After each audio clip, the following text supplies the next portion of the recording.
अध्याय 2 एक चर वाले रैखिक समीकरण।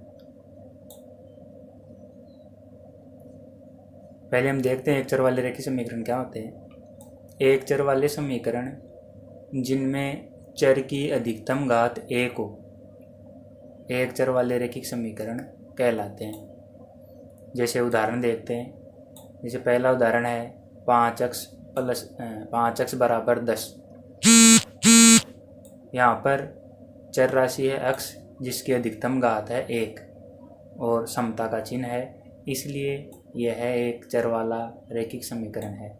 इसी प्रकार 2x - 3 बराबर 7, यहाँ पर भी चर राशि x है और उसकी अधिकतम घात 1 है, इसलिए यह भी एक चर वाला रैखिक समीकरण है।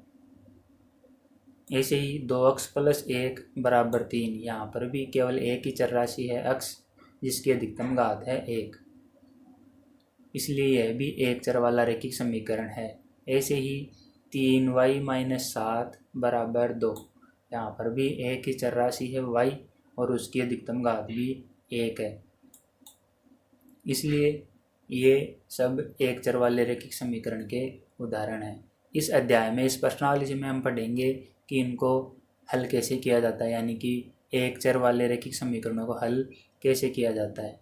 तो अपना मुख्य बिंदु है समीकरणों को हल करना जिनके एक पक्ष में रैखिक व्यंजक तथा दूसरे में केवल संख्या हो। ऐसे समीकरणों को हम हल करना सीखेंगे जिसमें एक पक्ष में रैखिक समीकरण हो और दूसरे रैखिक पद हो और दूसरे में केवल संख्या हो।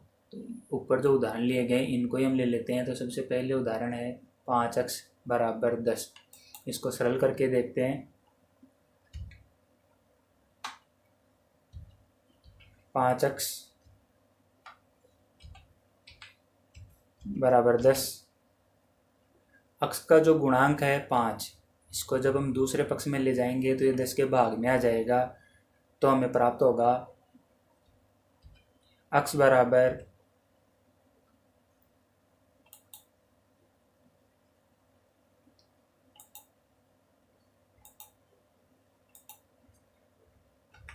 10/5। तो हमें x बराबर 10 में 5 का भाग देंगे 2 प्राप्त हो जाएगा, जो कि हमारा उत्तर होगा। इसका मतलब हमें x का मान निकालना है, इसलिए x को तो एक साइड ही रखेंगे और बाकी की जो भी संख्याएं हैं आगे वाले आने वाले प्रश्नों में उन सबको दूसरे पक्ष में ले जाएंगे। जैसे कि इसमें x के गुणा में 5 है, इसको जब हम दूसरे पक्ष में ले गए तो 10 के भाग में आ गया 5, इसलिए 10 में 5 का भाग गया तो x का उत्तर आ गया 2। ऐसे ही दूसरा उदाहरण देखते हैं। 2x - 3 बराबर 7। इसको भी हम सरल करके देखते हैं। 2x - 3 बराबर 7। इसमें भी देखिए, सबसे पहले ये जो -3 है इसको हम दूसरे पक्ष में ले जाएंगे तो अपना अगला रैखिक समीकरण बन जाएगा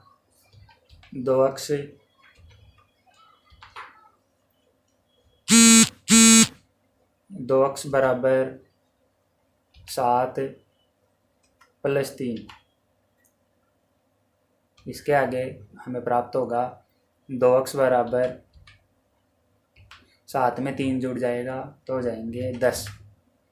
अब x के गुणा में 2 है, इसको हम दूसरे पक्ष में ले जाएंगे तो 10 के भाग में आ जाएगा 2। तो अगली लाइन x बराबर 10 में भाग चला जाएगा 2 का, तो x बराबर प्राप्त हो जाएगा हमें 5। ऐसे हमें यह उत्तर प्राप्त हो जाएगा। वापस देखते हैं। प्रश्न था अपना 2x - 3 बराबर 7, तो -3 दूसरे पक्ष में गया, +3, 2x बराबर हो जाएगा 7 और 3 10, तो 2x बराबर 10, x बराबर 10/2 और x बराबर प्राप्त हो जाएगा हमें 5। ऐसे ही अगला प्रश्न देखते हैं। 2x + 1 बराबर 3। ये भी इसी के जैसा उदाहरण इसी की तरह हो जाएगा।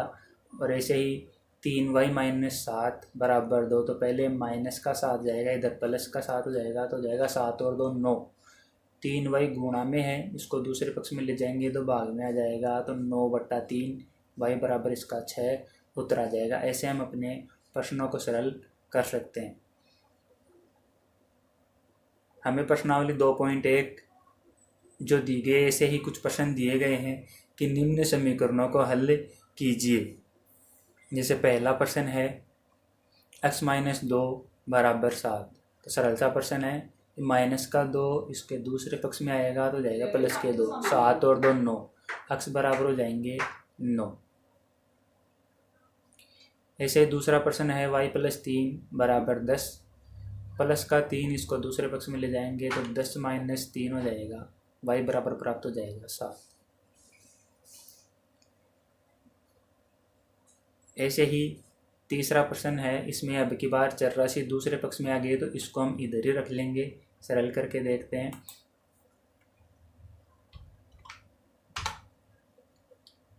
तीसरे प्रश्न के लिए तीसरा प्रश्न है 6 बराबर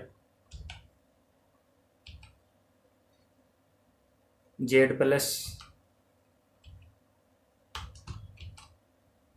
2, तो इसमें हम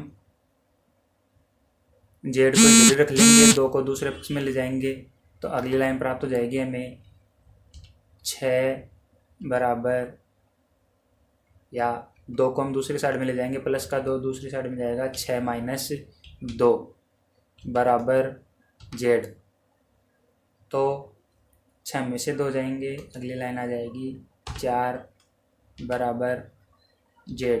इसको हम ऐसे भी लिख सकते हैं z बराबर 4।